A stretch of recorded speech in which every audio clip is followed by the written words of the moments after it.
Isn't that badass though? It's so badass. Like, would you listen to this? Yeah, I would. This gets Probably right make me fired speed. up. This gets me right fired up.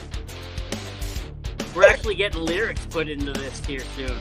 So Nice. It's gonna be like, nice. "Welcome to On the Throne" or something like that. I don't know. Yeah, yeah.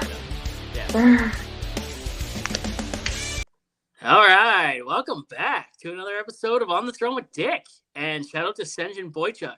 That guy is everywhere and he's killing it. And thanks for the intro outro music. I love it. With us today is special guest Mo, aka Lil Mama. How's it going? Oh, good. How are you? Good. Just rocking those pigtails, eh? Well, you gotta have it like that when you're working around a vac, man. You don't want your hair sucked in. Yep. Mm-hmm. It was crazy how I actually found you, or we found each other, I guess. I don't remember her name. I don't see her much anymore, but she was your swamper. Okay, so Jenny. Yeah, Jenny. Yes. Jenny, yeah.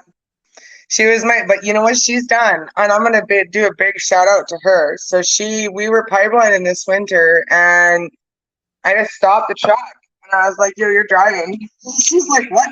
And I'm like, yeah, you're driving, you're going. And she's like, whoa, what? And I'm like, when you hit the highway, you better stop or you better turn on onto the highway. Like, whatever. She's like, I've never taken the truck out of it. And I'm like, I don't care, go.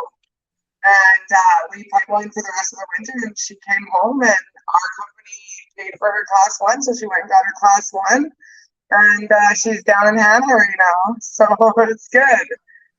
So she left you. Yeah. Got her class. Like you're like, hey, take the reins, baby girl. It's time. Well, because I'm a big fan of women stepping out of their comfort zones and doing that. I'm a huge supporter. And you want to do it, you can do it. It's going to be scary as hell. It's sure as hell it's going to be scary. But you're going to be able to do it, and you're going to get good at it, and you're going to fuck it up, too. Oh, you're going to fuck it up royally. But at the end of the day, you're going to be able to go out there and do it. And she was scared. She had an experience on a truck that wasn't real good. And she said to me, I've never been out of second or third gear or something. And I said, fucking go. I can drive the truck from this side of the truck, too. And if we go in the rhubarb, we go in the rhubarb. It's winter. Like, you're not going to be going that fast. And after that, I just said, go and do it. Go, and I suggested, don't get your class 3. Get your class 1. It's recession proof. You can haul groceries if you're tired of hydrovacing. You can do whatever. And our company paid for it and put her through, and she passed, man. So she's down there right now. They're giving her a run with another operator, but she's operating the truck, driving the truck, doing all of that, and she's making miles now. Good for her, and I love that you gave her that opportunity. That's amazing. It's important, man. It's important. It is. Mm-hmm. You know, I kind of, I'm just a swamper, so like, and I'm happy that way, right? And like, I want to go get my class 3 sometimes, and then there's other times where like I could barely keep a pickup truck between the ditches. So you know what I mean? Well, the thing with that is, I wouldn't tell you to go get your class 3. I would tell you to go get your class 1.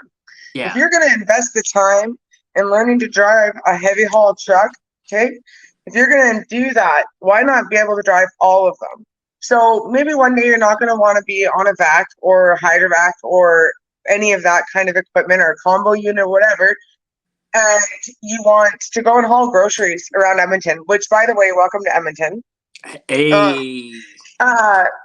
And be at home with your family more, and you start running groceries around the city and doing that, then you have that as an opportunity. Or when your babies are all grown and you and your lady want to go on the road, get your class 1, man. If you're going to invest the time in learning to drive or getting your license, I'm sure you can drive. I'm sure that you can.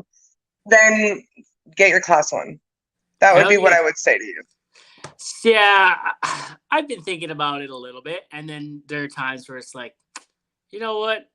I don't want that extra responsibility either, right? Like, I'm happy as a swamper. We've talked about it before. I get to sleep, right? That's a lot of extra responsibility. And as a swamper, hey, man, I get in that seat, and it's like NyQuil, right? I'm out. It's like sleeping pills. I'm out, right? And I'm doing all the work anyway, so I get to have a nap. So that's on my truck. And if you ever get to talk to Jenny, and she'll tell you, I'm a hard team player. Like, you're not doing all the work. We're separating the work. We're doing 50-50. If you dug all day and or whatever, I'm gonna get out and wash my own truck out. And a lot of people are like, what? No, they just put all that debris on. I'm gonna go take it off because we're gonna split it. We're supposed to be a team. So that is literally how I do things. Amen to that. I love that. Yeah. Where you live in Edmonton too? Mm-hmm. Nice. Whereabouts in Edmonton? What area, I guess I should say? So I'm in the south side. Oh. Yeah. I live in So the north side. I in hear the we're south side of beefing. Edmonton. I'm really close to Nisku. That's where my shop is, and I'm not a city girl, man. I was born and raised small town, so being in the city is not my jam. I want to be out. I want to be quiet. I want to know my neighbors. I don't want to hear gunshots, those kind of things. So I kind of stay to the outside. Yo, so you live on the south side. I just moved to the north side. Oh, Technically, right now we're breaking some rules. We're breaking yeah. Well, code. yes. We're breaking code. Okay. Okay. My coworker lives down the street from me, and he's like, I can't remember what he said to me, but he's like, "Welcome to the north side, bitch." And I'm like, that's not even the first thing I'm worried about right now. I'm working on my aim, right? Like that's Yeah. you know, and he thought that was pretty funny, but yeah, no, hey, where I moved to is super cheap. Like I could buy a couple houses in the area before they go and explode and get crazy expensive. Right. Man, what? Like, I wish I would have known about this area last time I lived in Edmonton. This is my second go around. I lived in Oh, Edmonton okay. for 6 years. So we lived in Edmonton for 6 years. We moved back to Ontario for a bit, and Mm-hmm. then when I was trying to convince my wife to go back to Alberta, I thought it was gonna be a fight, but she's like Calgary. So okay, let's do it. So we went to Calgary for 2 years, and then we spent almost every weekend in Edmonton Yeah. for like those 2 years. We were always in Edmonton. We were spending lots of money on Airbnbs. And she's like, "Hey, do you want to move back to Edmonton? It's just easier." And I feel more at home there. And I'm like, Yeah. absolutely. I just been waiting for you to say something, but yeah, absolutely. And here we are, Yeah. back in Yeg. Well, the I wouldn't do and it doesn't matter. It's cheap for a reason on the north side. They're gentrifying the area right now. They spent the last couple of years cleaning it up. Yeah. You know what I mean? They're bringing in, and I don't know how to say it without sounding bad. They're bringing in more families like mine Sure. Sure. to change the culture in the area, to change the Yeah. you know what I mean, and it's working. You know what I mean? There's a lot of old people that live. So once you go off 118 and you start going down, east west. As soon as you start heading south, down off 118, down the side streets, it's quiet. It's nice. Mm-hmm. It's there's nothing wrong with it. I don't hear anything. They're building a lot of nice houses like right around my area, so it's kind of like they're getting ready for something different. Yeah. That's good though. I think that everything's bound to expand. Everything's gonna grow. And doing that, like you said, taking the time to clean it up or try to clean it up to the best of their ability to make it more welcoming to a young family or a family with young children. Like, you don't, you're in your family, you work away. You want to know that they're gonna be good, that they're gonna be okay to be there too, right? Yep. And Mm. so there was a lot of crime in my neighborhood in Calgary, right? Not a lot, but there was still some. And we lived in a Yeah. gated community with a private lake, and a lot of the NHLers in the area lived around the lake. And Yeah. I lived a block away, and there was still shit that happened, Yeah. right? There's Yeah, always, no matter where you go, no yeah. matter, I was in camp in Fox Creek and there was craziness. The stabbing So, cabin. pardon? The stabbing cabin. Yes. And um, Yeah, I lived on the west side of Edmonton, by West Ed Mall for 6 years. oh, wow. Yeah. A guy got shot and killed 40 feet from my door. You know what I mean? So it's like shit happens everywhere. Yeah. Yeah. It does. It's Yeah, not my jam. That's why I try to stay on the outskirts. I keep moving like further and further outside of the city so that I'm not close. If I don't have to go downtown, I never do. You won't ever catch me in and around there. We're from Toronto originally, so we're concrete jungle people, right? And one day maybe we can live on an acreage. I'd like that, but we got to be at least within 10 to 15 minutes of a Winners. That's just my wife is basic white girl. Yeah, white girl. Well, how is that? Yeah, it's whatever. It's a basic white girl thing, and she gets her Starbucks. Well, she doesn't really drink Starbucks anymore, but she gets her Starbucks. She goes to Winners, Walmart, the mall. We're good. We're Gucci. Yeah, fair. Yeah, yeah. So it's pretty interesting. Do you got kids? I do. I have one daughter. How old? She's 22. Shut the front door. What were you, like 18? Pardon? Were you like 18? Well, okay, so that's a different story. So she's my stepdaughter. Okay. But here, I met her when she was 4 and I was 24, 20. Yeah, I was like 23, 24 when I met her. And her mom was not in any capacity to be a mother. Okay. And so I was her full-time mom. I still am her full-time mom. But yeah, she's 22. And it's amazing. Yeah. It's amazing. I love hearing that stuff. So, the podcast, we're at like 30 something episodes by the time this one comes out. I guess that's so exciting. I think 30 now. And for the most part, we've had a few women on, but like for the most part, it's been a complete sausage fest. So I'm trying to turn all of August. I got to put 5 episodes out in August. I'm trying to make August all about the women, all about the blue collar women. So you'd be the second one, and the first one is also a stepmom, and you know what? That's I love seeing that. Like I had a stepmom growing up for like 18 years. My parents were 6 when they got divorced. And then my dad and the next door neighbor got together, and I'm pretty sure they were together before that happened. Oh yeah. There's pictures of my kindergarten grad with my parents still together, and she's at the kindergarten grad for some reason. Daddy's got some explaining to do. That's so terrible. Yeah, and so she was there for 18 years of my life, but she was not a great stepmom. She was not. Oh, I'm sorry. Hey, you know what? A lot of that had to do with my dad, though, too. He was also a shitty person. He was also a shitty person to her, shitty husband and everything to her.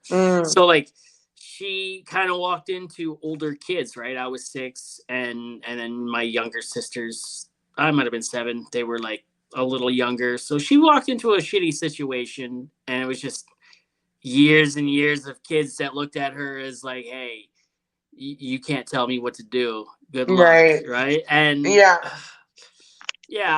lives in Red Deer now. Actually, this was in Ontario. She lives in Red Deer. My sister was just here, and that's her mom. And like, we don't talk, but she's been to my house to visit when my sister was there. Oh yeah. And we kind of joke around about the past, but we don't talk outside of that. Like, there's a lot of bad beef there. So. And that it is hard. Where like Alex, if at 4, if I hadn't facilitated an image for her of her mom, she would never have remembered her mom. But I'm not that kind of person because I'm not your birth mom. You're gonna know who I am. You're gonna have all the options available to you to make your decisions. But and I'm going to be honest about this.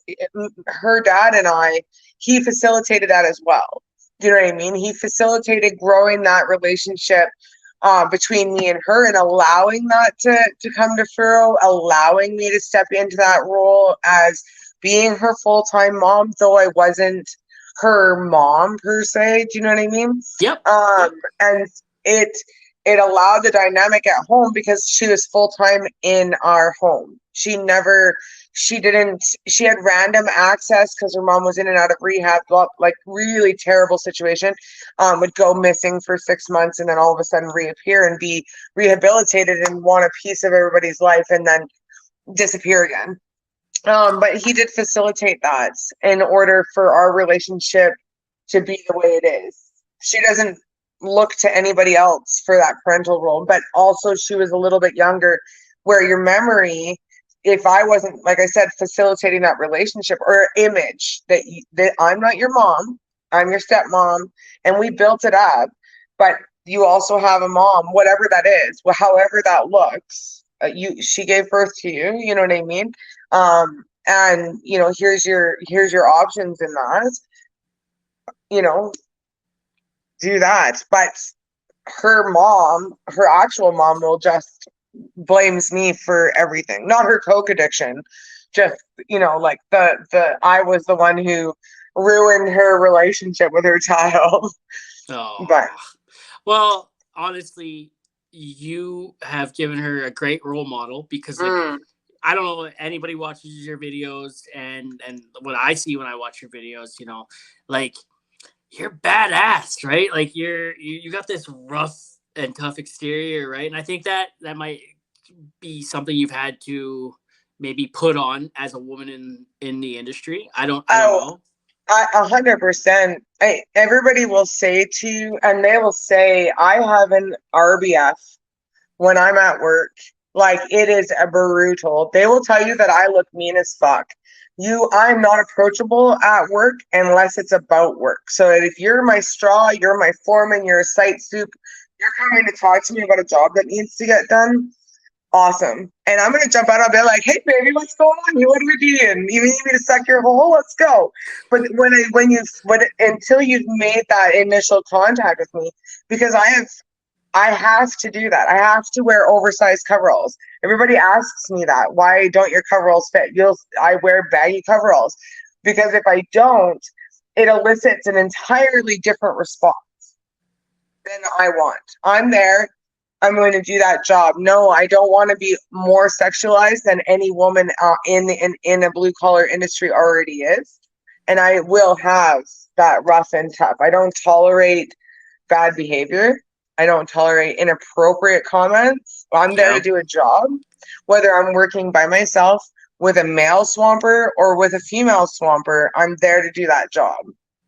And at the end of the day, if you're going to make comments and it's unruly, the stuff that goes on. But if you're going to do that, then I lash out. I don't tolerate it. Yeah. You stand your ground and you're like, hey, I'm not the one. Yeah, no. Right. I'm not the one you fuck with here today. No. And it's funny too, because like, I've had drill teams that have seen me out, or we've gone out for dinner. So I put my blue jeans on, I put my hair down. Most people don't see me with my hair down. I wear a gator on my hair over top of my braids. If I don't have a ball cap on, I'll have a gator on. Yep. They don't ever see me with my hair down. They don't ever see me without a ball cap or whatever. When I walked out to go for dinner at a Boston Pizza, and they're like, the guys are like, what is going on? And I am like, what is your problem? Like, literally, do you want a picture? Like, is that what you need? And he was like, I didn't realize that was under your coveralls. And I'm like, get the fuck away from me. Like, get over, like, I don't even want to talk to you anymore. Like, gross. You know what I mean? You even respond to comments like that in your videos. You post a reply and you're like, hey, fuck off. Well, because like at the end of the day, and I'll take Fox Creek as a prime example. So not last winter, the winter before, I spent all winter in Fox Creek. When I arrived at camp, and I think Gun can house like 100 or 150 people. Something like that. It's up there anyways. Or they are. Pardon? Expanded. I think they just expanded or they are expanding. Okay. Yeah. I arrived and I was one of 4 females, aside from some of the camp staff, that was working in Fox Creek on the pipeline, staying in camp as a worker. So imagine you walk into the mess hall, into the dining room, and it is literally a sea of men. If I'm not ready to stand up or defend myself or bark back and tell you you're not allowed to say that. You're not allowed to talk to me. You want to talk to me? You want to shoot the shit about work? I'll shoot the shit about work all day long. You want to get fired up about somebody that made a mistake, or you're pissed off because we had to work long, or whatever the case might be? Sure, we'll do that. But the instant you start saying some derogatory or something about how women don't belong in that field, how are you doing this job with your nails? Are you even capable? Like it's beyond. My room number is. I mean, it can just it snowballs. It's Yep. terrible. Yeah, that's fucked up. That's fucked up. The whole room number is like you get that a lot. Yeah. That's fucked up. I was pipelining in Pinoca this last winter, and somebody found me on Instagram and then DM'd me the hotel that they were staying at and their room number and said swing by. Jesus. And I was like, how about you swing by and tell your wife? Because if you don't, I will. Oh shit. Do you think like some of those guys or they're not they wouldn't actually follow through with that, right? They're just talking shit. You know, I haven't ever put that to trial or error. Yeah, don't do that either. But I'm just wondering because a lot of guys are all talk, right? Oh, sure. If I mean, for sure, some of them are probably like, "Oh, I bet you couldn't say that," or they've seen me and how I act when I'm at work, or I bet you couldn't get her to say something or put her guard down. For sure, they're going to be putting on and doing little like coy. I want to see what I can get back and forth, or how far I can push that boundary, right? Yeah, that's what I was going with because like yeah, you do you emulate that, right? You're pretty hard into that, and I love it. I love it because like some of the shit that like people will say to you in the comment section, and like from what I hear other dudes say like in person, it's just like, man, are you fucking for real? Like, like, like my one coworker, she tells me shit that some of the guys on the crew have said to her, and I was like, that dude, really? I don't see that. And to you, like, the fuck? How do you even get the balls to say that to someone? Well, and I don't know if it's they're trying to look tough or if they're trying to show off or even if that's how they truly feel. 99.9% of the time, sometimes older guys are really like the older generation. I mean, like your dad, almost grandpas, have a hard time with it. And I get it. I get it from them. I get it from them when they say, like, do you really think that you need to be doing this job? Like, isn't there something that you could be doing that's different? Or I don't think a woman should be doing that, because in their case they literally didn't, and women just didn't do it then. They were working hard jobs at home or whatever, but they weren't going out into the workforce that way. But the new generation, when you're seeing more women in blue collar positions, you're seeing them be outside of the home while still trying to raise their family, while still trying to support themselves or whatever might be the case for them. But to have them be saying things like that, I had some dude who literally, it was a motor hand on a drill, who came up to the side of my truck, and we were working nights, and he's like, there's no place in the oil field for nails. And I literally looked at him and I said, don't you think that I should decide that? Because they're on my body. Oh shit. And I posted about it too on my TikTok, because he didn't stop. So before I started hydrovacing, I had my class 1. I was working for a rig moving company, and COVID took out that rig moving company. We saw a lot of loss in COVID as well, right? So I went from that to hydrovacing, but he saw them bring in, and I was running a hydrovac and running a water truck for that drill in the middle of the night. And they brought in a bigger water truck for me. So they brought in one that was a tri-drive and not a tandem. And he goes, oh, they're giving you practice on a tri-drive. And I looked at him and I was like, buddy, I could bring your whole unit in here. And he's like, what? And I'm like, yeah, you need that 400 barrels stood up? I'll do it for you. And he's like looking at me, and I'm like, I don't need practice on a tri-drive. Like, please. And then he was like, oh, okay. I'm like, no. It's brutal sometimes. Does it ever get like mentally exhausting, like having to like continuously like defend yourself that way? So in some cases, it gets to the point where I'm like, now I would just want to say that you're doing it just to be rude, right? We have enough women in the industry now. We have enough women that are truck drivers, welders, equipment operators. We have enough of them doing blue collar jobs, in construction, whatever that might be, that we're to this point where I'm just like, all right, now you're just saying it to be a dick. Like literally, you're just saying it for what? To give yourself some sort of gratification, or are you threatened by me?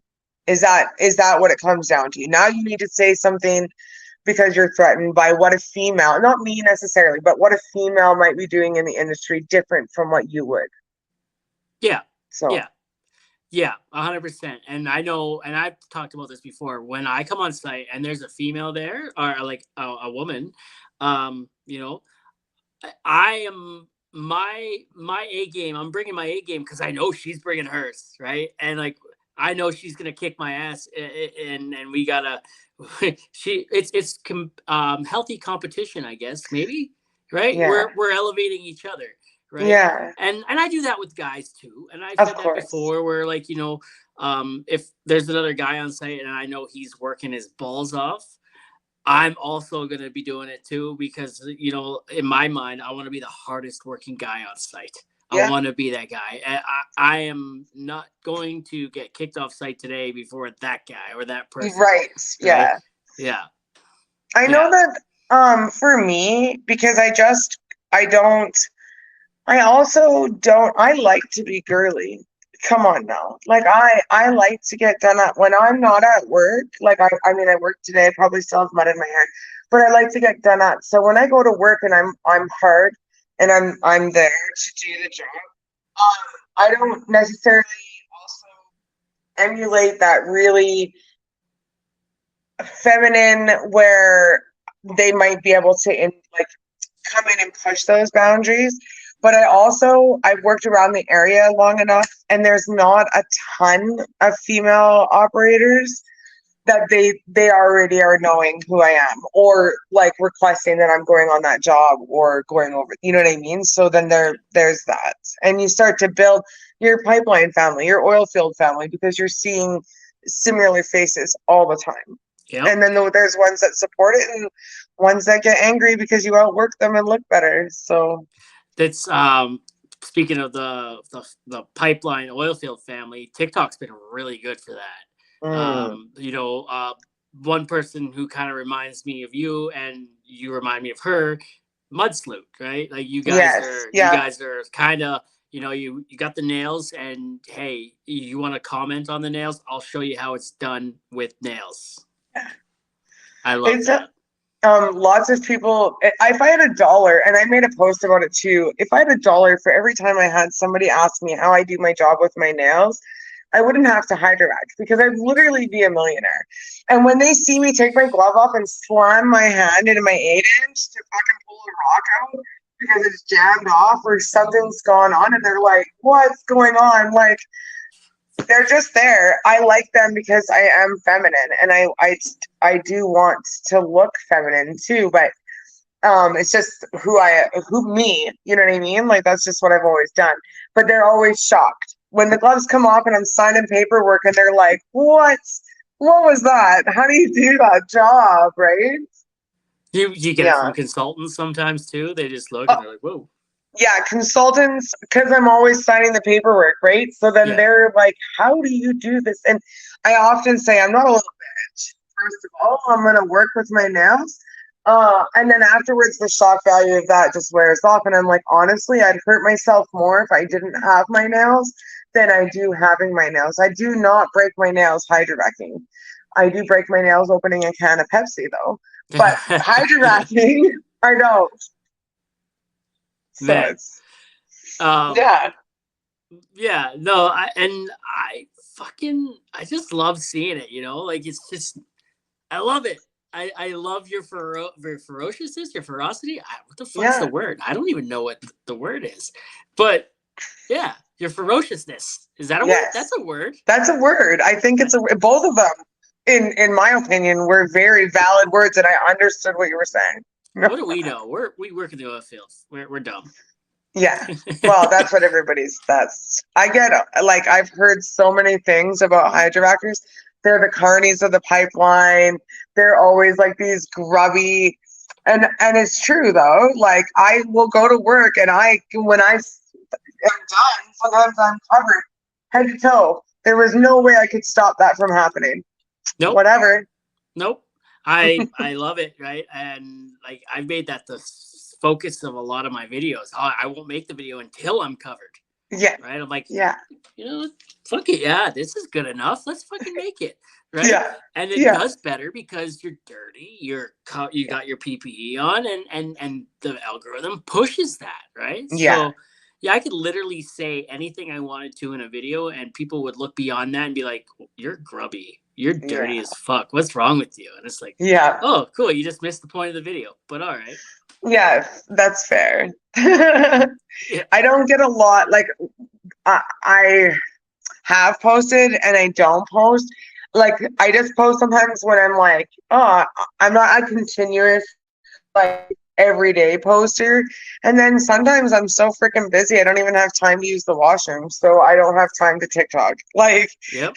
There's days where I've been in mud tanks, cleaning the mud tanks, and I got nothing. I can't leave, so I go right then and there. Right, I just pull down the cubbies, and I don't shit in there, but I do piss. Right. So, well, that's the luxury of having the equipment that you have versus the equipment that I have. True. So true. Like I have to get half naked. So wherever I'm doing it, if I'm in my coveralls and all my PPE, it's all got to come off. And a lot of people are like they're like thoroughly confused when I'm like, no, it's minus 36. Where do you don't have a porta potty for me? And I'm gonna get down on all my layers, or we're going. There's no porta potties. There's no washroom. There's no anything. Like I can't just whip it out and go, because then they'll be looking at me like that's weird. You should put your cookie away. You didn't want those comments. Don't whip it out. Oh, you know what I mean?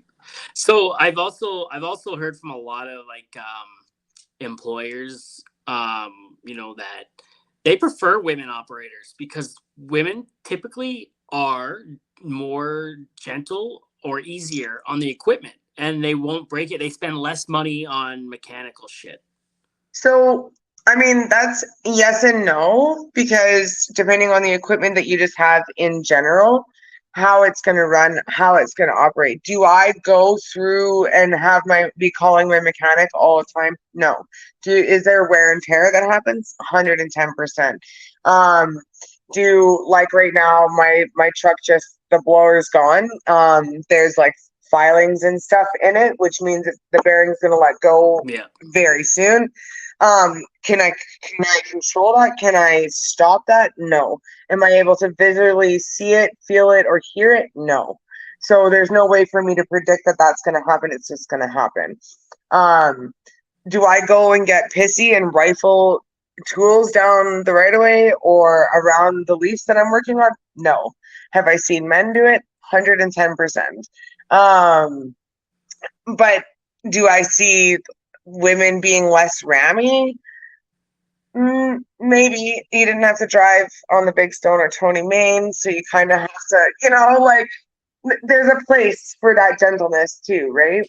Yeah. Yep. The Big Stone or the Tony Main and during spring breakup. Ooh. Yeah. No,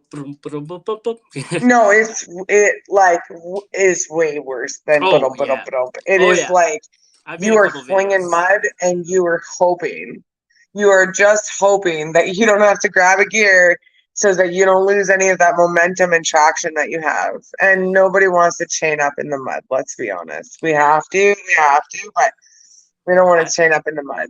I don't want to chain up anytime. Fuck it. I don't want to chain up ever. but it is what it is. You know, usually when I'm with a new guy, a new driver, and I'm training him, and we're like coming up to a point where I know, like, yeah, we should probably chain up. He's like, hey, I heard about this. I should chain up here. I'm like, man, I spent the last little bit with you. You're good. Give her. He's going up to Tony Tower. It's like, man, you're good. Give her. You'll know if we need to put him on. Don't worry. Yeah. You'll know. You'll know. It only happens once. Don't worry. That's right. Usually though, like it's when I'm, being the passenger princess and I'm having a nap, and and it's time to wake up and put chains on. I'm like, buddy, we're good. Let's just get going. We made it almost all the way into sight one time, and we're like 5 minutes away. And then he turns up this hill, and it's like just an icy block of like shit. And he's like, fuck, we should put chains on. I'm like, dude, this is where I agree. So like we got out, and I can't remember how that happened. So he put his chains on, and they got stuck in the axle. And we're sitting there. I'm like, hey, move forward a little bit. And I pulled it out. Move forward a little bit. Pulled it out. Move forward a little bit. And we did that for a little bit. And then it got to the point where, we had left with enough time where we were going to be like 20 minutes early. We ended up being 10 minutes late. Nice. It was like, damn, man. Hey, new record. Awesome. Right. Well, and that's a scary thing about your chains lining up in around your axle or in between your duals. Most people, and in that minute, you're going to get frustrated. You're feeling the time crunch. It's probably cold. And if it's not cold, you're wet and muddy. And chains are designed to tighten up and strengthen under stress. So like yarding on them isn't going to help your situation. So getting frustrated or trying to like get them out as quickly as you can, it just won't happen. Yeah. You gotta like tinkle them. You gotta like just jiggle them just a little bit and get them to move, or call a mechanic and pull that wheel off. But nobody wants to do that either. I remember one of the first times I ever chained up, we were going down the Simonette, and it was fall. So the Simonette shit by this point. And we were in a semi-vac. And my driver's like, okay, get out, put him on the back. And, I'm like, okay. Like, he meant the back axle, right? So, but what I did was I took mine to the back of the trailer, of the semi-vac. And there's like this much room. And I got him in there somehow. I put him on, and he comes around. He's like, dude. He's like, I meant the fucking back axle, right? And I'm like, oh, my bad. But he looks, he's like, I'm not even mad. I'm impressed you got him in there. Like, good for you, right? He's like, now you got to take him out, though. And that was 4 years ago. And I still hear about that every day, all the time. Everyone's like, hey, at least I didn't try to chain up the back tires of a trailer. Like, right. Oh, okay. Thanks, man. So then how long have you been doing this in this industry? So in the vac side of things, this will 5 years. Wow. 5 years now, yeah. I've been in the patch for 12, doing the vac side of the stuff for 5, so. Yeah. Nice. Yeah, I hate it. No, I don't actually hate it. I do love it. There are times where it's trying. Oh my God. Hard. It's not hard. It's tedious. Yeah. Yeah. Right? It is. Cleaning mud tanks in -40, getting the invert and shit. It's tedious, yada, yada, yada. I don't mind it, though. I like it. I don't like getting covered in invert, and I don't like inhaling some of those chemicals. But I like the work, and I like training people. I train a lot of the new drivers. I've been there forever, and there's been a ton of turnover, right? So yeah, I love it. I love it. I really do. That's really good. And I agree with the trying. I literally we were just doing a job for Pembina, and the ground conditions which is something like I don't have to deal with being covered in invert or being covered or inhaling. Well, sometimes, depending on where I am, plant work can be a bit doing that. You're inhaling chemicals you don't want to, but Yeah. But my ground conditions, it was like it caved in so bad I could have put my whole truck in there.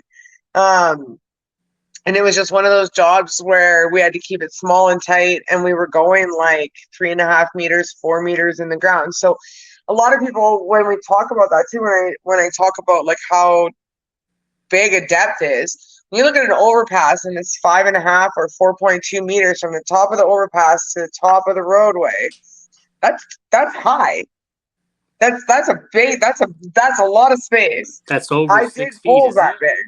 And Yeah. people are like, whoa. And then that puts it into perspective for them when I'm like, yeah, I'm like 6 meters in the ground. And they're like, oh. And I'm like, think about an overpass. That's like when you're driving under an overpass, that's deeper than that overpass with my wand. And this ground was just horrible. And I looked at my supervisor. I'm like, this is going to be the one. This is going to be a job. And he's like, what? And I'm like, it's going to be the job. It's going to be the one that I'm like, here's my notice. Here's the truck keys. I am done. Like, but I've had a few of those. Where it's like, I go back to camp and I'm like, I'm packing it in today, bud. This is the day. This is the it. day. Yeah. Mainly after like a 40-hour rig tank cleaning. Right? And it's 40 hours on site. You've seen the rig crew come and go 3 different times, and you're just you just want to like grab someone and choke them. Yes. And I go back to my room. There are days, like that. Okay, like I always say, like sometimes the lifestyle will get you down mentally, sometimes it'll get you down physically, one or the other. Then there's days where it gets you down both at the same time, right? And those are the trying times. Those are the days where you got to really dig deep, right? You got to really dig deep to want to keep going.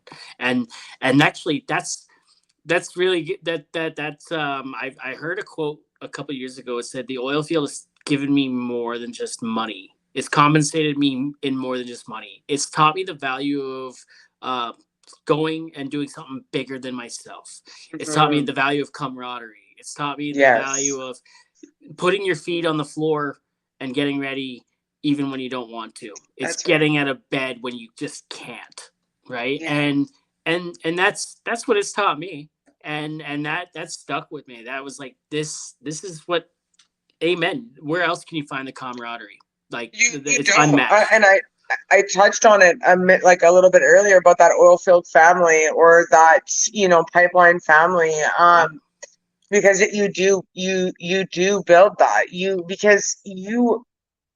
it's like you don't get to choose that, and it just happens, and you're going to build that relationship, and you're going to build that connection with those people, and you're going to have that, and they're going to see you, and they're going to know what you talked about, whether that was that body fatigue or that mental fatigue. They're going to be able to tell how you are by how you're interacting or how you're not interacting too, because they're going through it. They're going through it the same as you are. And it's not easy, whether you're male or female, man or woman, doing this job, working away from home, the hours, the demands that are laid on us, whether that's time crunches where we need more production, something's broken and we need to really pick up some slack on the other end, whatever it might be, that comes down the line to us. And then you talked about being on site for 40 hours and you're trying to accomplish a task, but now you're physically tired, you're mentally tired, you're frustrated because you saw the drill team or the rig crew go through, and they're going to bed, but you haven't been able to yet. And that's like, now you're angry at them for no reason.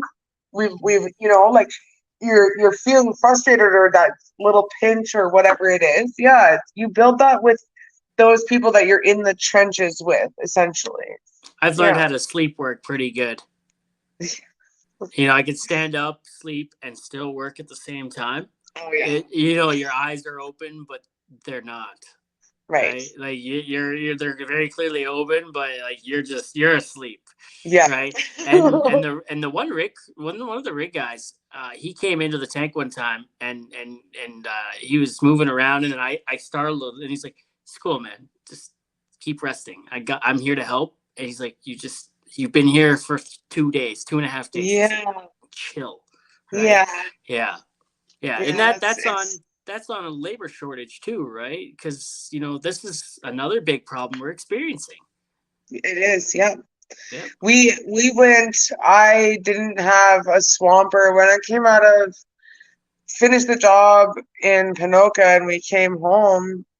We all of a sudden it was like because it slowed down a little bit and it always does in January and February. It kind of is like that's our downtime. That's where everybody's like, oh yeah, I'm gonna chill out and relax and not have to worry too much. I know I'm gonna get back into it when spring breakup's done or whatever. And all of a sudden our swampers disappear, but we can't find anybody to like that wants to go and work. And then you're like the ones that do, you're like, you probably shouldn't be doing this job. I'm sure you've encountered that yourself. Oh yeah. And you're just like, okay, well, here we go. We're gonna try and do it. I was working a job when I was in Drayton and Edson area. It's all remote hose. The line that's going in, it's Fucking all hate remote that. hose for me. Hate that shit. I hate that. We fracked Yeah. out last winter pretty good, and there was like, I don't know, probably a good 100 feet of remote hose. And I'm just like hating my life, right? They wanted to clean it up, so we stayed until I think it was like 10 o'clock at night. We were out there cleaning it up when it Yeah. fracked out, and I knew we were getting fucked when he ordered pizza, right? I was like, yeah, he's getting pizza, but fuck, he ordered pizza, right? Yes. You're about to get fucked, Yeah. and I don't know why that seems to be like the first food of choice to order. It's heavy. So I'm already tired. It's 9 o'clock at night. You're ordering pizza. Yeah. I hope you know that when I scarf 2 or 3 pieces down, you're not getting any more out of me. That's it. Yeah, the tank's full and now it's time to recharge. Yeah, like give that cat nap. Yeah, you're literally feeding me and then slap me on the butt, get back out there. You're gonna now with pizza, bud. You want me to get me a 6-inch sub? And let's go. Like a 6-inch veggie sub, and let's get back out there. Right? Yeah. The hose isn't so bad. It is bad. Like, okay, so a couple I'm not I'm not tall at all. Same. Right. I have different things, different tools that I've used to be able to work my truck. I scale the side of my truck to get to my 3-inch valve. It's not very high. It's just I not have the arm strength up top here to open it. So like I have to. Anyways, with remote hose, the bigger the hose, if it's coiled up and I go to take it apart, if I'm not firmly planted on the ground, that hose is taking me for a ride. Now I add a vacuum and it's digging down because that hose wants to start. So you dip it in anything, it wants to take off and find the bottom and bring up whatever it is. And we've all been on the end of a remote hose when it decides to buck, and it's like rodeo time. You better know that you're going to go in the hole, or make sure that you are firmly planted on the ground when it dives down. There's no remote hose is no joke by any means at all. I avoid it at all costs if I have to. Day one on the job, my first job I ever went out to when I started in the vac company, we were cleaning a rig tank, and Buddy was up on the tank and I was watching the truck, but I went over beside the tank where the hose was and I wanted to feel it, and I was okay, stuff's going through there, cool, and I'm standing there beside it like this, it bucked and smoked me in the job. I'm like, oh man, and it's the hurt. Worst. Yeah, it hurt. It hurt a lot. Last winter I was swinging the boom back over, right? And in front of everyone, like the consultant was standing there. A lot of pipeliners were watching, and I was swinging the boom back over, and everyone's like, "There's Dick," right? So everyone's watching me try to do shit, right? And it's fucking weird. But so I'm swinging it back over, and I'm standing on the wrong end of it. And when I let go of the button for a sec, it jerked, right? Yeah. And it caked in mud, and it smoked me in the side of the face. It hurt, and it got me my whole face. I looked like Two-Face. It was just full of mud. And my coworker came over. He's like, "I bet you won't do that again, will you?"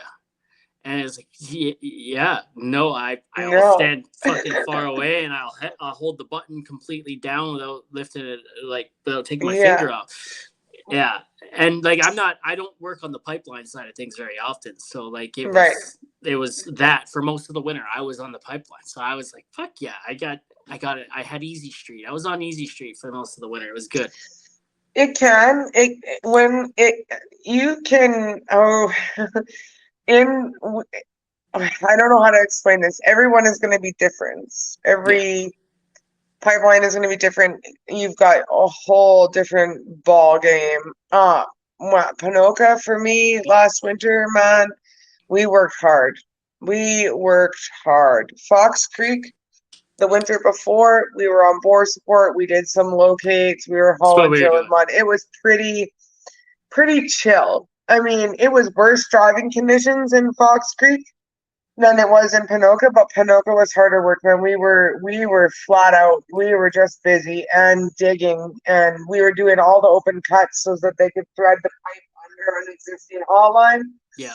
And they have to be to spec, so you got to have their ditch bottom and sloped. And we were trying to stay ahead of ditch crew. Ditch crew, I've got pictures where they're like right there. I'm hydrovacing. Ditch crew's making that ditch come in a little closer and closer to me, and that means I got to hurry up and get going. And sometimes it can be really like you're just kicking it. You're not even going to put a load on, but you're just there in case a frack out happens. You're there in case the drill, starts having any returns. There's lots. Oh yeah, we were on board support, and I mean there were a couple days where we had it easy. For the most part, I thought Yeah. it was easy. The guy I was with, uh, hydrovac is his element. It's his wheelhouse. So for the most part, I was his gopher, right? Right. And I basically sat at the doghouse right beside the heater, right? And I was switching my gloves on and off. I had like 3 pairs of gloves. I'd put one against the heater. I'd use a pair, and I had my AirPods in, listening to podcasts all day, right? So it was like Nice.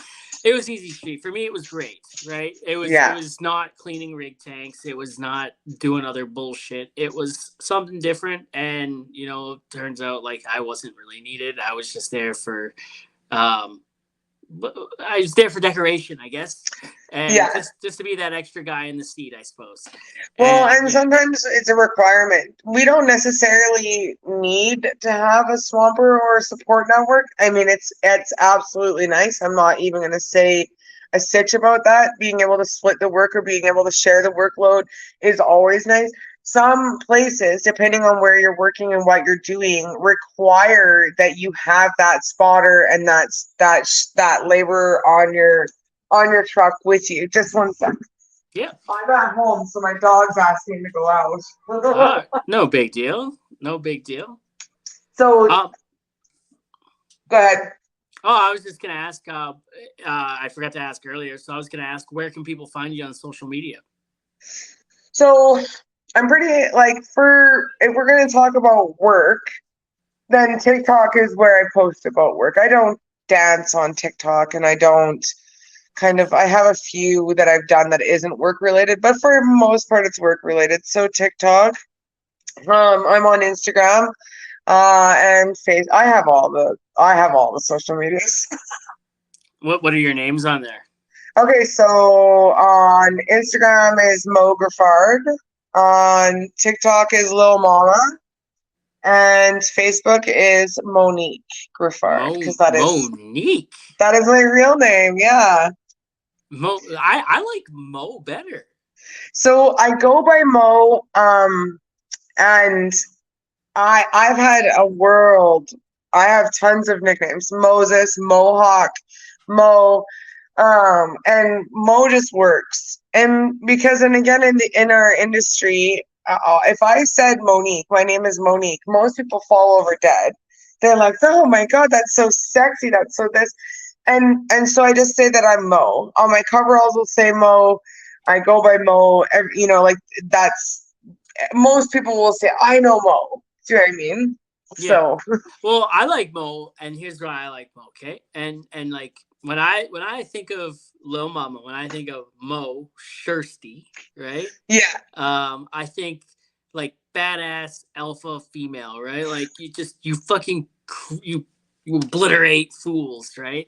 And like Mo just like Mo, like you don't So, fuck with Mo, right? Mo will no, fuck you up. Jenny. So my swamper Jenny, she's the one who brought attention to it. She's like, you are heckin' intimidating. And I'm like, You I am not. Like, I'm sitting in my truck crying right now, and she's telling you this, right?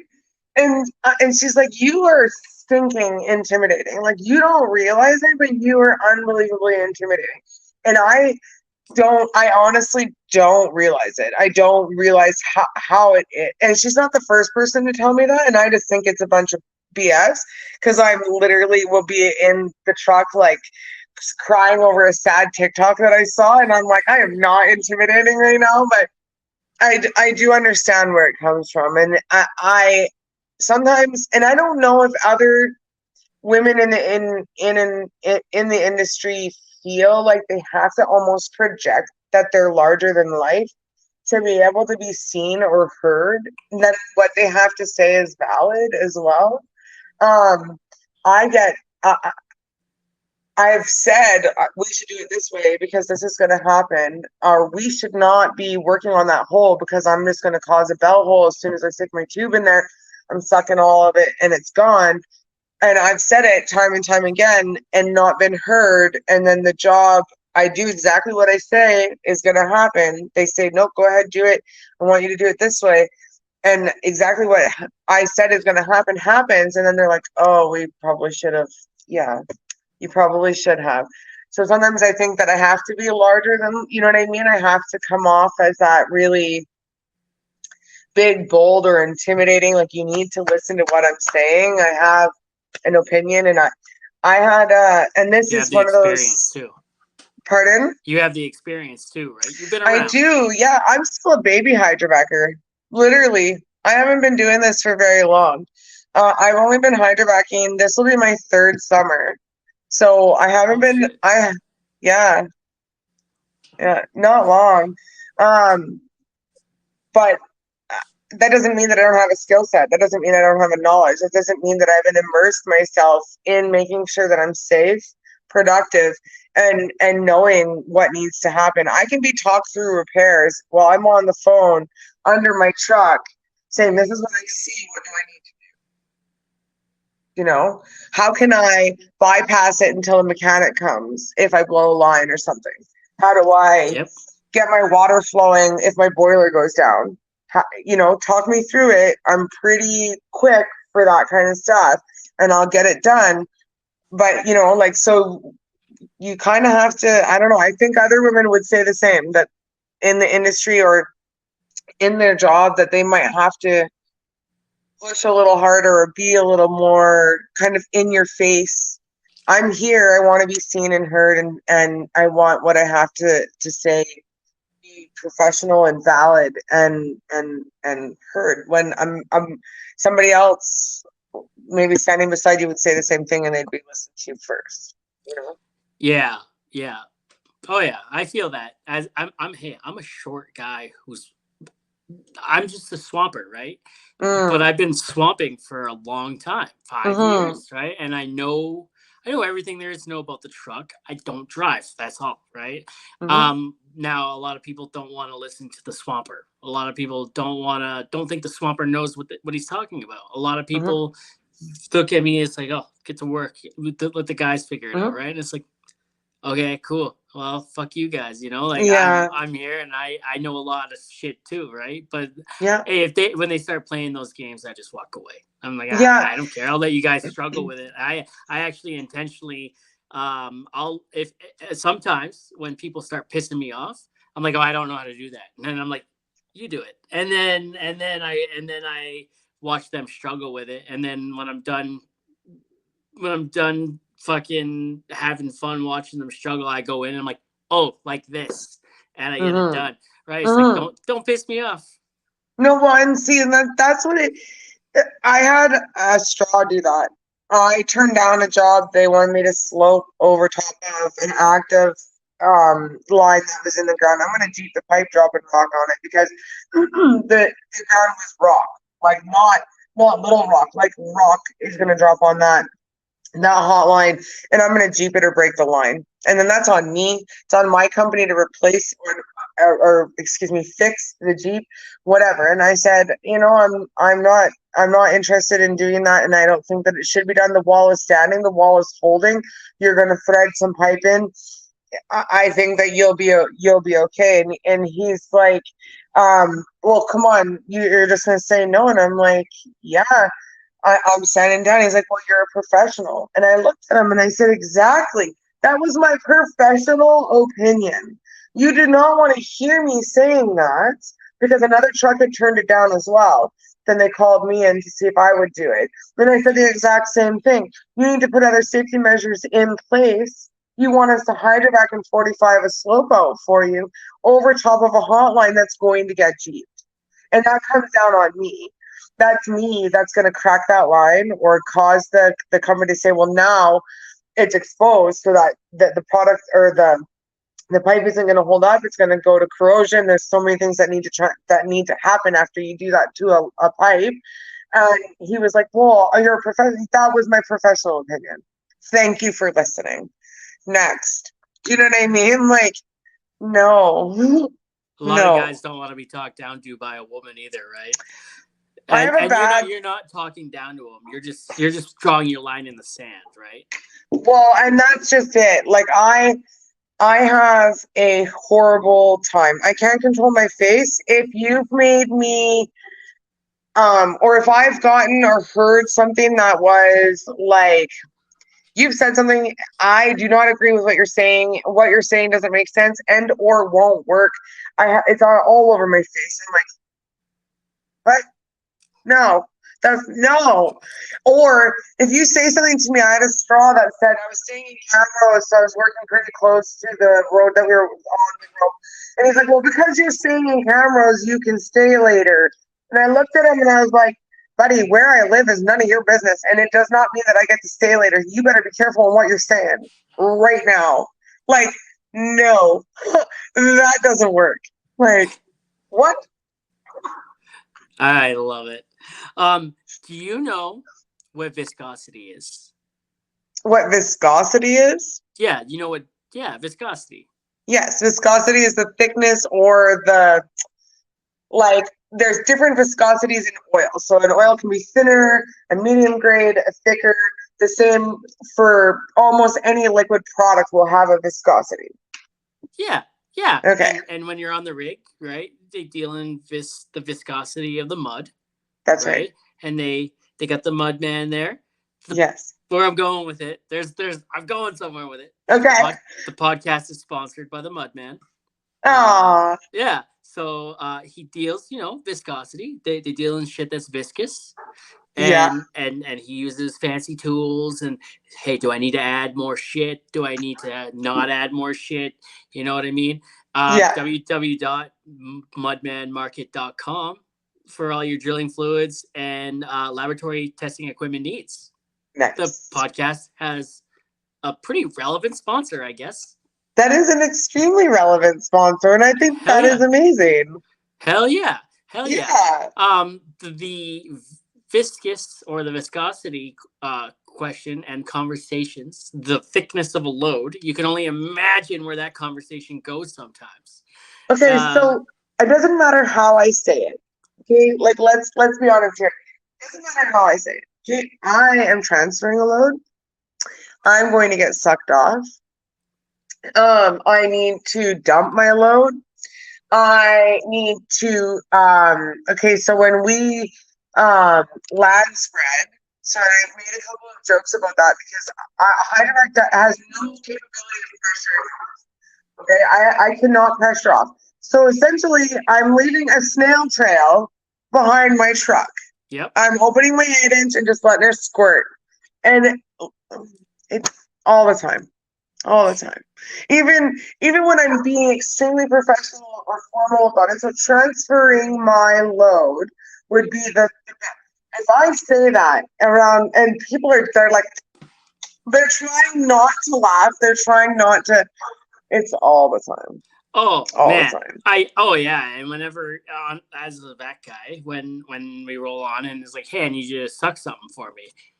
Hey, bud, anything you want, I'll suck whatever you need me to suck. And Yeah. he's like, anything, huh? And I'm like, buddy, your hole is my goal, right? Yes. And oh, of course, right? There's all of that, and then my favorite thing is, hey, can you go blow this off? And I'm like, I'll blow whatever you need me to blow, right? Like, where do you want it? Yes. I wish I had the capability to blow off my load, because sometimes that would save so much heartache. Literally so much heartache. We've had this conversation on the podcast before. I don't know where you're going with blowing your load, but maybe the same conversation. I don't know. But we've had the conversation. I don't know if you know who Dougie Snakes is. I All might over have TikTok. seen him. We've talked about workloads before, and quite literally workloads like finding a spot to how do I say it? Finding a spot to rub one out on site. Hey, it happens. Nature calls. We're all humans. I will do it in a porta potty if I have to. This is a boy thing. This is very much so a boy thing. Hey man, you know, I don't know. Sometimes I haven't been home in weeks or a month, a couple months. You don't wait till you're back in your room? Sometimes you can't. Sometimes it hurts right then and there. Sometimes it's like, hey, the boys are blue. It's time to go. I think I think that has to be a guy thing, because there is no way I would be kicking it in the doghouse. I would be like, they would open the door and be horrified. Like, think about that for a minute. Like, they just, no, it's got to be a guy thing, because I have yet to rub one out on site. Hey, did you see my Flickin' the Bean video I made? About Edmonton when I moved in my neighborhood. Oh yes, I did. Yeah, it's like to heal the divide. It's like if you're ever in Edmonton and want to flick the bean, right? Yes. And it's there, and then it's like found on the streets of 118, and I smelled it. I'm like, don't know why it smells like piss or anything, but like, I'm trying to do top 10 places to take a date in Edmonton. Right. I think I'm on number 3 now. So. Oh, perfect. Yeah, I was gonna do the baseball bat next. Nice. Yeah, absolutely. I just drove by and saw that they actually have like middle league baseball. I don't know what that would be like. There was actual like a big baseball game going on, and I was like, "What?" I didn't never know that was a thing. I mean, I haven't been in Edmonton long, but where are you from originally? So originally, I was born in Hamilton, Ontario. I'm from Hamilton. Yeah, I didn't live there long. Don't get excited. Pardon? Have we talked about that before? I don't know that we've talked about it, but it might have been mentioned, because I was born in Hamilton and then moved to BC, and I did all of my growing up in BC. Okay. Yeah. That's why you're a little weary of gunshots and stab wounds. Cool. I was so sheltered. Yes, I was so sheltered. The first time I ever drove into the industrial part of Edmonton when I came to Alberta, I cried. I had never seen like the oil plants, the refineries, the stacks, and how it looked to me coming out of BC. And I gotta tell you, like, I had wood stove. We don't have gas for an option for heat. I lived in the bush. I had to worry about cougars and bears. And everything is like organic and green and la la la. You can stick your face in the water and drink. And I drove down. I literally cried. I felt like I was in Underworld or some like weird. And to me, that's like my memory of driving through the industrial. And I was just so shell shocked originally that I just bawled my eyes out. Like, and I just couldn't believe that I had been seeing that, because I was so sheltered coming out of BC and not seeing that. Do you know what I mean? Yeah. Now working in the industry, seeing that the care that they take, even just from separating different soils, making sure that clay, mineral soil doesn't come to topsoil doesn't get mixed into that. Like it's really amazing the care that goes into a lot of the production too. That when you first come and you see something like that, you don't know that that's what it's going to be like. Yeah, right now we're working down the Highway 40 south around Catamount. Yeah. And all those mines and shit. And there's signs everywhere that say, hey, you know, the last time this was harvested was 1968. Yeah. Right? The next time it'll be harvested is 2074. Oh, wow. Right? So, like, they harvested it, they scarified it, and, you know, they're going to let it grow for almost 100 years. And then they're going to start over again. Right? Yeah. And that's pretty cool. They take great pride in the land. They what you hear in the mainstream media and from people that don't know anything, they think, oh, you guys are destroying the land. It's gross. Why are you doing this? And it's like, go to Fort Mac and look at like not Signal Hill, fuck, out by Syncrude and shit like that. It tells you, hey, this here used to be part of the mine. Yeah, I think it is Signal Hill, isn't it? I've never, okay, so believe it or not, I've never actually been up there. Whoa. Listen, if you work in the oil and gas industry, you got to go to the Mecca at least once. I do know that. I just have never gone, and I've never been sent out to that area at all. So when you go out there, right, it's you know, they got their tailings ponds and shit like that. But the further, I think, south you go towards Fort Mac a little bit, not even that much. It used to be where the old tailings ponds were. And now it's all trees and hills and it's a green space. Yeah. And it's like, hey, this was reclaimed in like 1980, right? Right. They reclaimed it in 1980. So, yeah, they dug up the earth and they beat the shit out of it for a few years. And then they made it better. Because I understood it too, that there was like actual tar ponds, like well, not tar, like I guess it is tar, but like there was actual, like there was no anything, and it was just there consuming the environment until they did something about it. So like, I do have to go to Fort Mac. You're not wrong. You have to go. You have to check out the giants of mining. You have to experience the downtown Tim Hortons at least once in your life. It's a shit show. Shit. Maybe not now.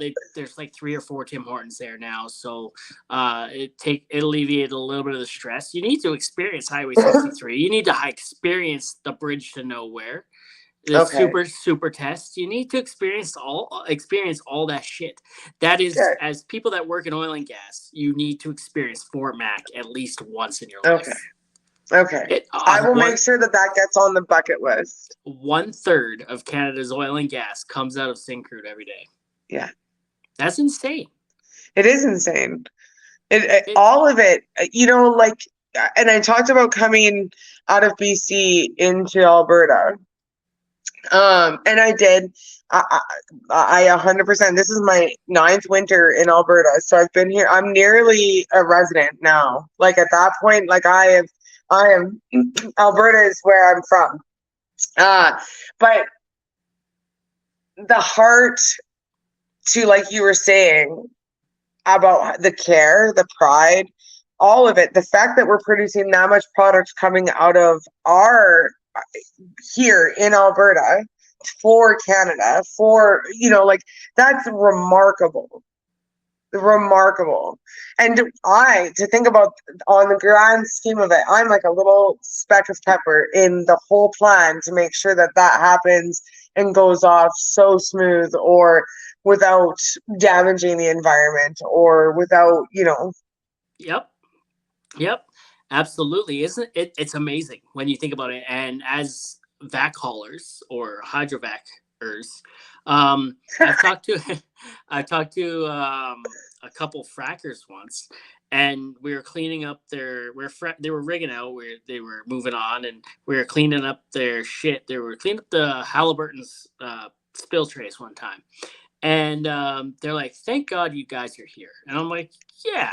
Thank fucking God, right? And I was being sarcastic when I answered back. It was like 2 a.m, and I'm like, "Where you guys off to next?" He says, "Texas." I'm like, "Oh yeah, Texas, cool. So like, what are the vac procedures there?" He's like, "They don't have them. If it hits the ground, it stays. When we're done, we dump it out on the ground. It stays." In Canada, we are so responsible. What? Okay, wait, what? If it hits the ground, no. If it hits the ground, it stays. They don't care. No. They don't care. See, that to me is wild because my job, your job, is that we're not allowing that to happen. We're not allowing for it to hit the ground. We're not allowing it to come out of its path, whatever that path may be, underground, in a pipe. What? Oh, no. We are very responsible. That just gave me like, I'm like, where's that mess that needs to be cleaned up? Hey, but carbon tax. Let's fuck us over with it. The U.S. don't pay a carbon tax. I don't think they do. I'm not even sure about that, but I would be pissed off if they weren't. I don't think they do. I don't think they have a carbon tax. Because we're foolish right now. Oh, human beings are the only people that choose the dumbest among us to lead the pack. It's to the point I can't watch anything that involves him. So and it's funny, I literally can't. I can't watch him talk. I can't hear what he's saying. I can't. I want to punch him right in the face, and I know that I say that, and everybody's like, "Yeah, same with me." I get that. I get that. Like the grocery benefit, like I don't even want. It's gonna get me. You're gonna, yeah. You gotta be in a house where your combined income is less than like 38,000 or 36,000. I think only 11 million people qualified for it, and yeah, I don't even think that's 11 million people. I think that's 11 million families. No, it has to be 11 million people. I don't know. it would be 11 million households that made below that 38 or 36,000, whatever that was, single, double, family. Yeah, that's fucked up. It's so fucked up. And then I'm thinking about a 61, was it 61 cent or something more carbon tax like that he's wanting to bring in right now? I don't know. But on Canada it was ridiculous. On Canada Day, they just upped the carbon tax again. So, yay! So the people, I was watching the videos. So the money that's like the inflation, like we're making, so back in 1939 or something, and you might have seen the video too, that like 4,000 and change was what the average above poverty working family was making. That transferred over to like 95,000 in today's time. So it's insane. It's absolutely insane. And you would think, because and they said this same thing in the video, that if you were making six figures, $100,000 a year, that's six figures. We're not talking about a million. Six figures is 100,000. Like you could be making, you could buy whatever you want. You can't now. You can barely live off of that right now, let alone not having double income into your home to help supplement whatever it might be. For hollowing out the middle class. Yes, but it wasn't, at one point it wasn't. You were elite, or you were very well off making that. Now you are middle class. Now you're just above poverty, essentially, at that rate. Like one hiccup, one bad slip, and your household is down in income, and then then what? You're losing everything. Or if your company goes under, or maybe your hours are cut back because the economy has slowed down in that industry, or whatever it is, it's sad right now. Absolutely is. It's 60 to 90-year mortgages people are signing right now because of the interest rates. Can you imagine 60 to 90 years? No, no, because you could never work to pay for that. You're never paying it off. Yeah. You're never finalizing on that. You never own it anymore. You will never own it. So you might as well, because essentially you're never going to reap the benefits of owning that home, having that equity, having that kind of that structure sitting there that's going to get value for you because you're never going to be out of that debt cycle for it. So at the end of the day, it would be easier just to pay rent. You're not worrying about it because the money's going out anyways. I mean, you do get equity after you pay down your mortgage that you're able to use, but you're never going to. It's no, it's not. I bought and sold a home already, and it'll be, I'd have to see interest rates come back way down before I bought another house. Oh yeah. Oh yeah. Um, let's take this in another direction. I fucking hate politics. I love them, but I hate them. And well, we have no choice but to love and hate them. And True. in this case, if we hate them that much, then we need to try to facilitate a change.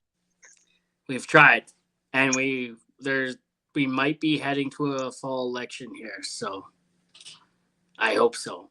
I I hope heard so too. the NDP are kind of on the brink of dissolving their partnership. So, Yeah. so okay, as a blue collar woman in the industry, um, what advice would you have for the younger generation of women coming into the industry, whether it be in 10 years from now or tomorrow? You can do it. Be brave.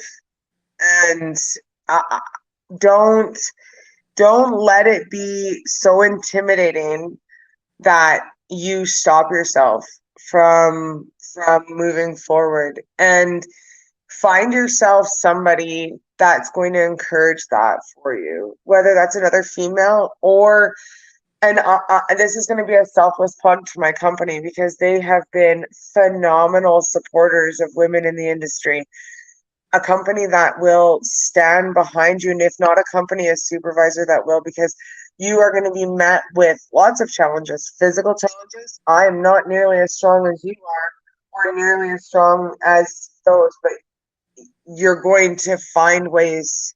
You're going to be in, like, finding little tricks that work for you, and you're going to make mistakes. Everybody does.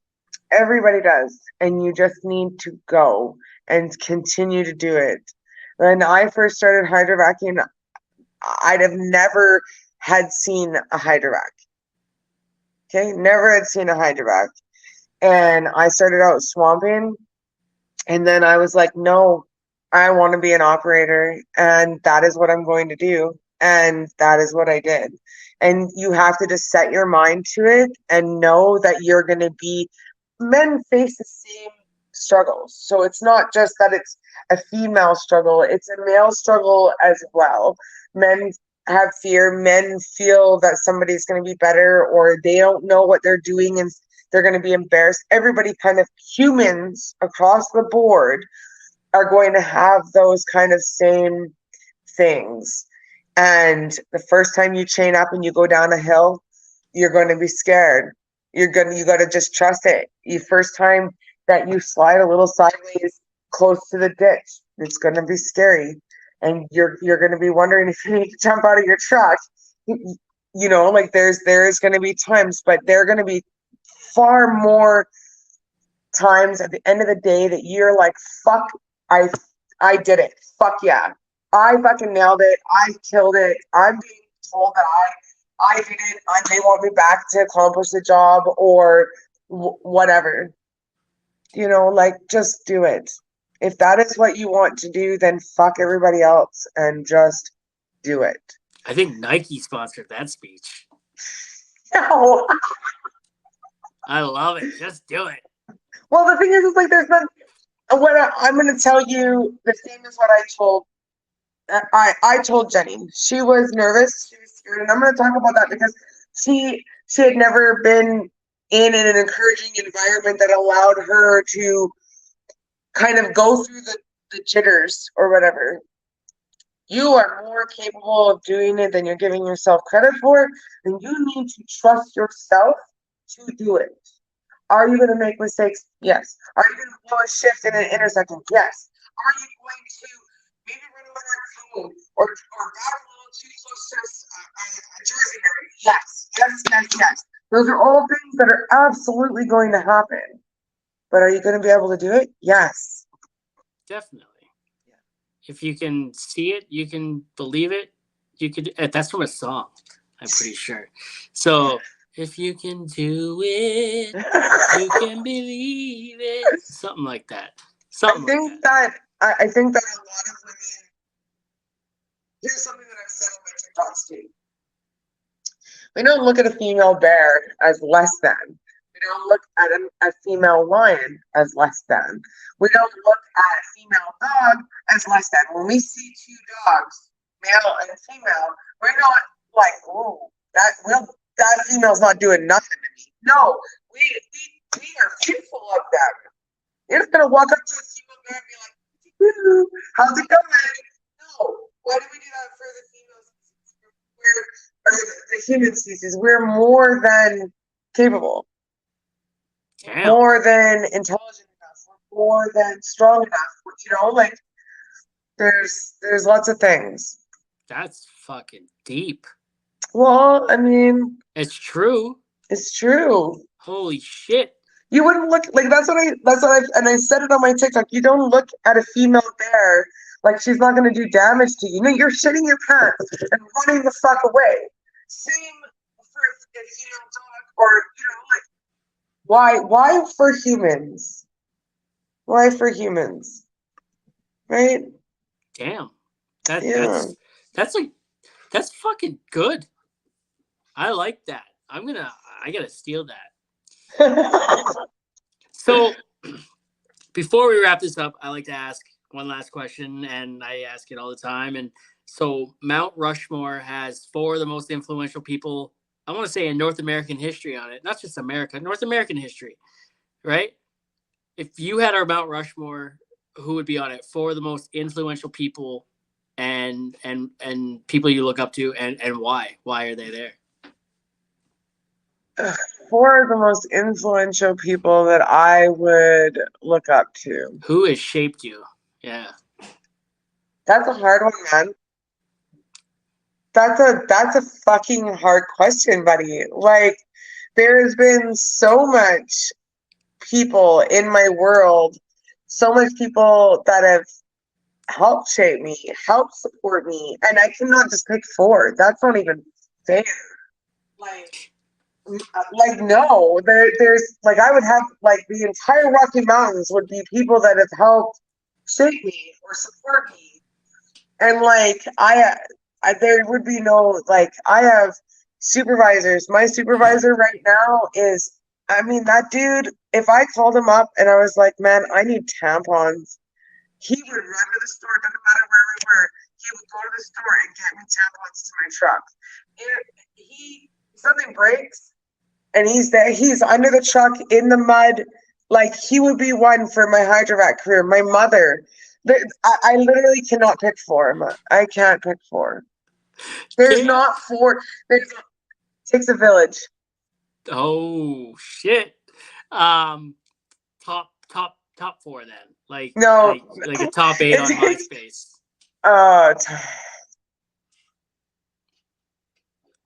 It's a good one. It's a hard one. It's such a good one because I don't want to be like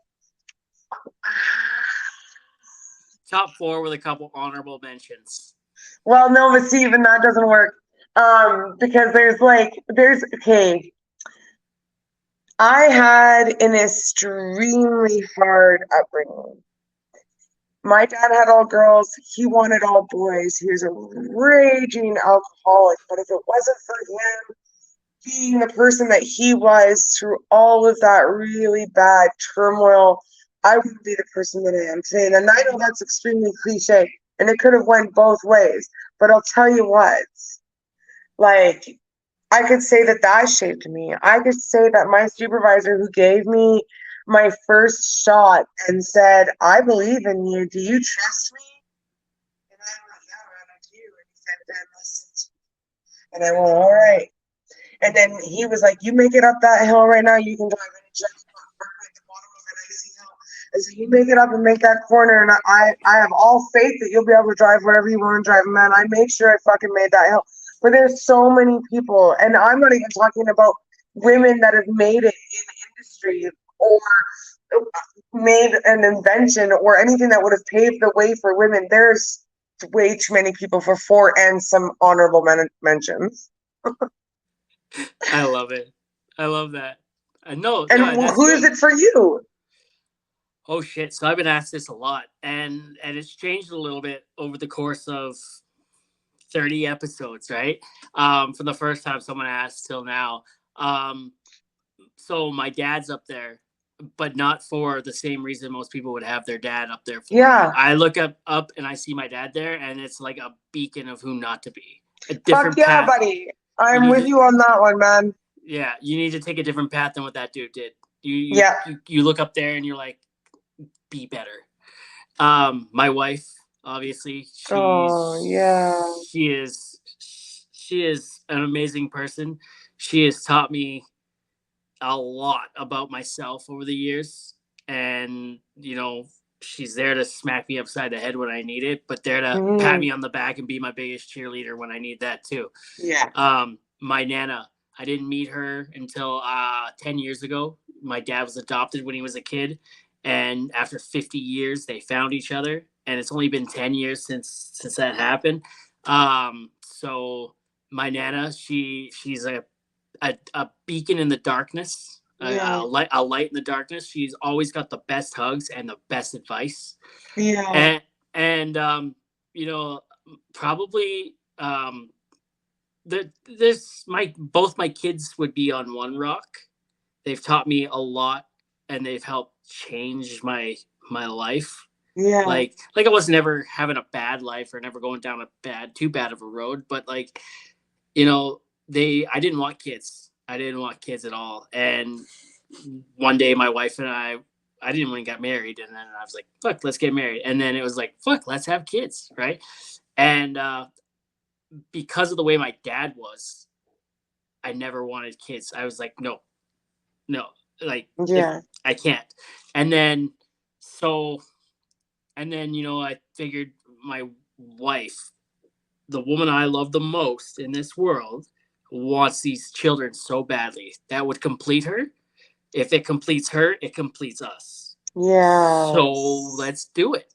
Yeah. And now it's like I don't remember life before them. Yeah. I don't even want to remember my gosh, life before them. So, and my family, my wife and my kids are a huge part of everything that I do on social media too, right? Like I include them into, my videos as much as I can. And, my wife's in my lives a lot. My wife, yeah, she just supports everything. And I love it. That's good. That's awesome. Yeah. And of course, if there's an honorable mention in there, Alexander Ovechkin and Austin Matthews. Hell yeah. Okay. Yeah. That's mine. And my dad wasn't on there at first. I didn't even. One day that there's some unresolved issues there, and one day, and I've said this a bunch, one day that guy's gonna die, and that's gonna fuck me up because we're not gonna have a chance to fix our shit. Okay, so you just hit the nail on the head, and I'm gonna tell you something about that. I woke up and my dad was dead. And there's no love lost there, but it does fuck you up. Yeah. It does fuck you up. I had a hard upbringing. It was not an enjoyable time, and it does because there was shit I wanted to tell him. I wanted to tell him, but I never was like, okay, this is the time. Do you know what I mean? Yeah. But if I can say anything to you, is to just make peace with who he was for yourself. Be proud that you're not that person. Oh, yeah. And that you're being the father that your children deserve. And that maybe at the same time, the father that you deserved. Oh, shit. That's deep. So like I say I had to change this. The more I think about it a little bit, like over the years, I had to stop running from the fact that I had to stop running from trying to be him or not to be him or whatever. Because the more I ran from becoming that man, the more I kind of turned into that man, right? I had to stop trying to run from that person and just be like, I am not that person. Done. Right? Because at the end of the day, I am my father's son. And you know what? The apple Wait a minute. Doesn't... You are your father's son, yes. Yeah. But you are your own person. Yeah. And you learned a lot of the things along the way of not how not to be. You learned how you didn't enjoy a person behaving or acting or treating you. So you might be your father's son, but you're not your father. Yeah, 100%. That's where I'm trying to go with that. Yeah. Yeah. That's where I was trying to go with that. Yeah, no. And that took a long time to get there. Like, you know, I didn't really realize it until maybe like 2 years ago, where I was in a really dark hole. And when I was down in that hole, I was alone. So I thought I was alone. And I learned a lot about myself, why I talk the way I talk, why I act the way I act, why I say the things I say, why I work the way I do. And the way I work is because I am running away from something, right? And work helps me get further. Doesn't though. And the way I talk, and act the way I act, and it's all stems from childhood trauma. I am constantly at a heightened sense of alertness and sensitivity. I pick up on people's their feelings, their moods. I pick up on it like before they even walk into the room, right? Yeah. And it's kind of crazy. It's both a blessing and a curse.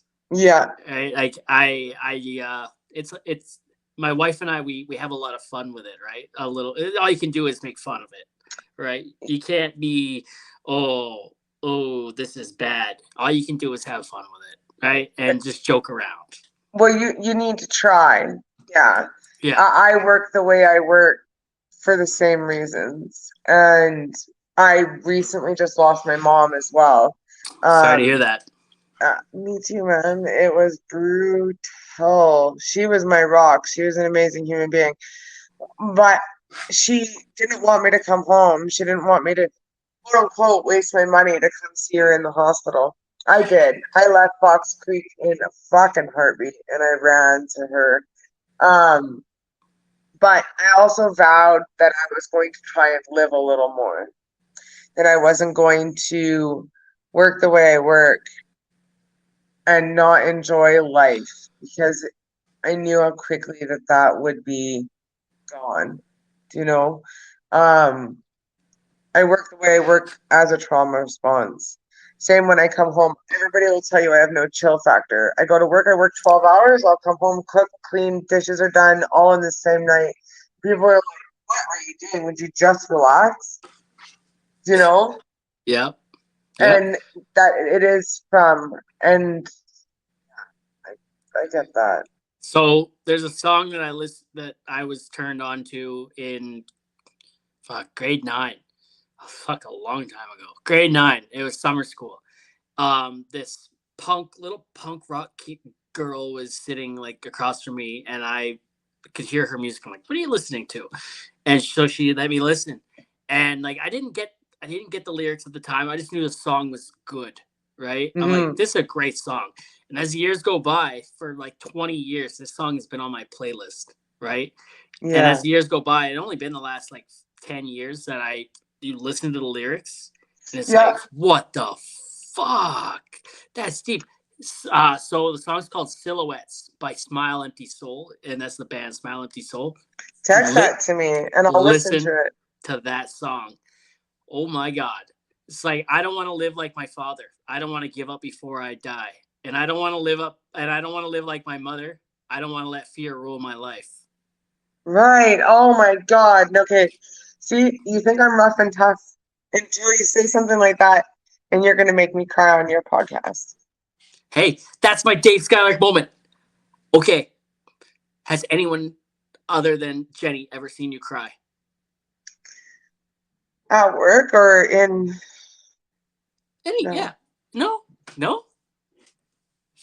Fuck. I don't want that to be a Dave Skylark moment. You've seen The Interview, right? No. You've never seen The Interview? No. Wow. Fuck. Eminem came out as gay on his show. And that Eminem is not real. It's a movie. Oh.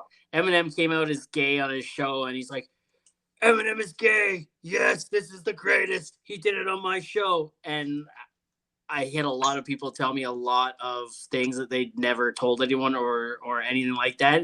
And like, that's my Eminem is gay moment. That's my Dave Skylark moment. Right. Okay. Yeah. No, well, let's not. We won't do that. No, we won't do that one. We won't do that one.